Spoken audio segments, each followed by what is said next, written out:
Quizá ya te enteraste que hace unos días se dio a conocer el fallecimiento de Mario Vargas Llosa, el Premio Nobel de Literatura del 2010 y para muchas personas el mejor escritor peruano de toda la historia, aunque quizá ese título le pertenezca a César Vallejo. En fin, Álvaro Gonzalo y Morgana Vargas, los hijos del escritor, confirmaron el deceso ocurrido el pasado 13 de abril en Lima, a donde se mudó para pasar los últimos años de su vida después de 30 años de vivir en Europa, específicamente en Madrid. El peruano fue protagonista del fenómeno literario de los años 60, conocido como el boom latinoamericano, cuando las editoriales europeas tradujeron a decenas de idiomas autores de esta región, principalmente a Julio Cortázar, Carlos Fuentes y Gabriel García Márquez. Con la partida de Vargas Llosa a los 89 años de edad, la literatura en lengua española pierde a uno más de sus grandes exponentes, te guste o no. Asimismo, la derecha hispanoamericana pierde a una figura de sus más notables figuras. Y es que el peruano será recordado no solo por sus novelas, que muchas fueron muy buenas, y también sus cuentos, sino por comentarios políticos a favor del libre mercado y en contra prácticamente de cualquier movimiento social y progresista. El día de hoy vamos a repasar la trayectoria de este personaje desde sus orígenes de clase media en el sur de Perú hasta su autoexilio en España, donde se convirtió en una especie de gurú del conservadurismo. Jorge Mario Pedro Vargas Llosa nació el 28 de marzo de 1936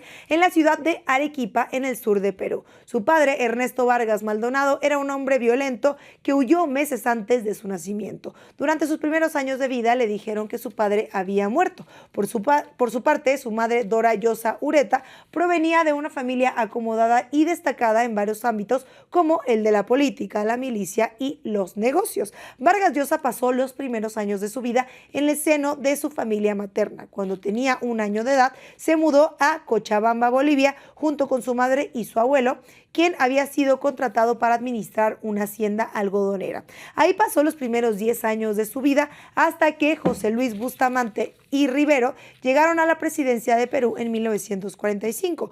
Bustamante era primo hermano del abuelo del escritor y le dio un alto cargo público en el departamento de Piura, cerca de la frontera con Ecuador.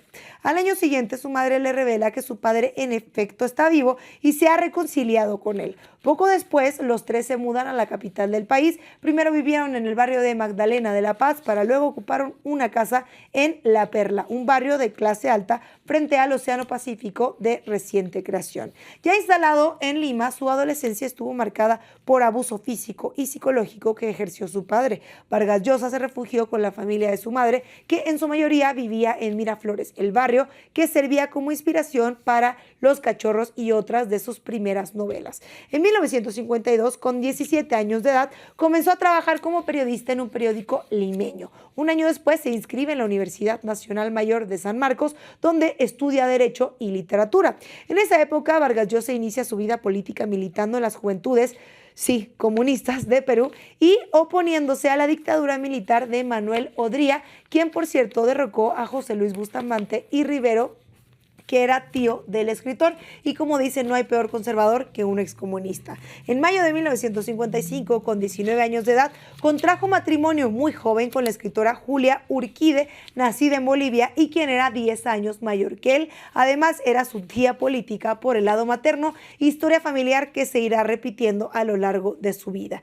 Después de su boda, consigue empleo como periodista para la estación de radio local y es entonces cuando comienza a publicar sus primeros trabajos en diarios y revistas literarias. En 1958 visita por primera vez París después de ganar un concurso literario organizado por la revista francesa. Ese mismo año gana una beca para estudiar un posgrado en Madrid. Al concluir su maestría en 1960 viaja de nuevo a París creyendo que había ganado una beca de doctorado, pero al llegar le informaron que su petición fue rechazada. Pese a ello, vivió varios años en París junto a su primera esposa, periodo en el que escribió su primera novela, La ciudad y los perros, inspirada en su paso por el colegio militar.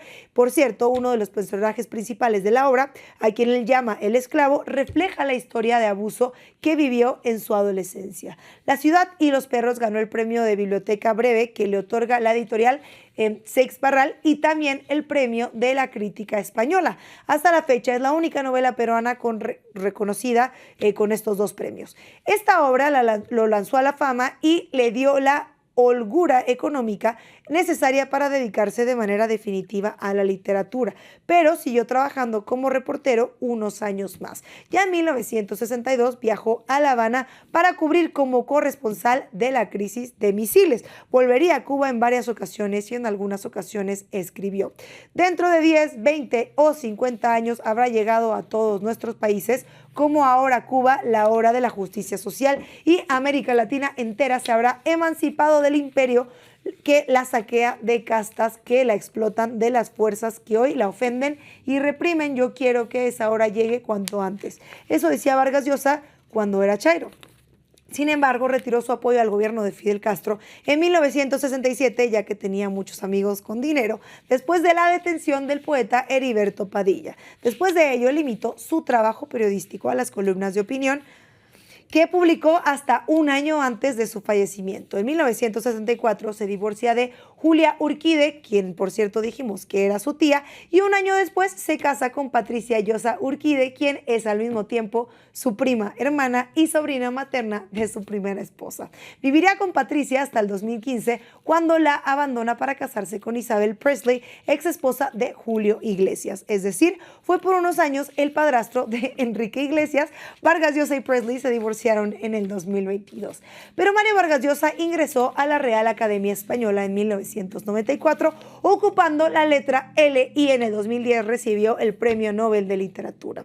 Fue el segundo escritor perteneciente al boom en ganar esta distinción, después de el gran García Márquez, quien lo recibió en 1982, porque García Márquez hizo todo antes de que lo hiciera Vargas Llosa, y probablemente mucho mejor. El peruano y el colombiano tuvieron una relación bastante cercana, y de hecho la tesis de doctorado de Vargas Llosa es un ensayo de más de 600 hojas sobre la prosa de García Márquez. Ambos vivieron por unos años en el mismo barrio de Barcelona y solían reunirse para hablar de diversos temas, dejando siempre la política de lado, pues en este campo tenía notorias diferencias que al principio no, pero después se fueron haciendo evidentes. La relación terminó abruptamente el 12 de febrero de 1976 en un evento que se llevó a cabo aquí mismo en México, en el Palacio de Bellas Artes de la Ciudad de México, cuando Vargas Llosa dio un puñetazo en el rostro a García Márquez.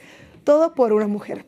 2 días después del incidente, posó sonriente y con un moretón todavía fresco para el fotógrafo colombiano-mexicano Rodrigo Mora. La imagen es una de las más famosas del escritor. Varios testigos aseguran que Vargas Llosa gritó: "Esto es por lo que le dijiste a Patricia", quien es entonces era su esposa, o "esto es por lo que le hiciste a Patricia", algo así más o menos, antes de lanzarle el golpe. Esto ha dado pie a especulaciones, con algunos afirmando que García Márquez quiso ligarse a Patricia Llosa, y de hecho hay un libro de un periodista colombiano que se llama Jaime Bailey, que retrata que en algún momento tuvieron una relación Patricia y Gabriel García Márquez, o bien que ambos sostuvieron una relación extramarital, como mencionaba hace un momento. Pero como apuntamos hace un momento, Mario Vargas Llosa militó en las Juventudes Comunistas, pero luego se volvió un férreo defensor de la derecha, incluso cuando esto significaba una contradicción. Luego de romper con el socialismo cubano en 1964, poco a poco comenzó a virar hacia el conservadurismo. En 1969, en una carta enviada a Carlos Fuentes, escritor mexicano, calificó como disparate apocalíptico el apoyo de la izquierda latinoamericana a Fidel Castro. En 1980, Perú transitó de una dictadura militar izquierdista, supuestamente, hacia la democracia, y Vargas Llosa, ya distanciado totalmente del socialismo, apoyó a una coalición de derecha que finalmente ganó la elección presidencial. 8 años después fue candidato de esta alianza, perdió ante Alberto Fujimori, que después sería dictador de este país. Después de su derrota se instaló en España y obtuvo esta nacionalidad en 1993, porque a Vargas Llosa le urgía ser español y no peruano. Según confesó, años después solicitó la ciudadanía española por conocer que Fujimori preparaba una orden para retirarle la ciudadanía peruana, cosa que no se podía hacer, que lo iba a convertir en un apátrida. Pese a que fue una de las figuras más críticas hacia el fujimorismo. En el 2021 llamó a los peruanos a votar por Keiko, hija de Alberto Fujimori, con tal de evitar la llegada a la presidencia de Pedro Castillo. Sí, Vargas Llosa prefería que ganara la hija del dictador que le quitó la vida a miles de personas, que supuestamente lo expulsó del país, para que no ganara el candidato de la izquierda, porque de ese tamaño era su ego y su desprecio por los movimientos sociales y progresistas, y además porque quizá probablemente nunca fue perseguido. Y esta sola es una de las muchas ocasiones en que Vargas Llosa usó su poder de convocatoria para llamar a votar a favor de candidatos de derecha. Sin embargo, su influencia real en América Latina era mucho menor de lo que él creía, porque pues viene de Europa y allá Latinoamérica está muy lejos, haciendo uso a personajes que fracasaron una y otra vez en su intento de llegar a la presidencia de su país, como el mexicano José Antonio Meade, el chileno José Antonio Katz y el boliviano Carlos Mesa o el colombiano Rodolfo Hernández. También expresó públicamente su simpatía por Dilma Boluarte, quien sacó del poder a Pedro Castillo y hoy es presidenta de facto de Perú. Pedro Castillo, que por cierto está detenido por un crimen que no cometió.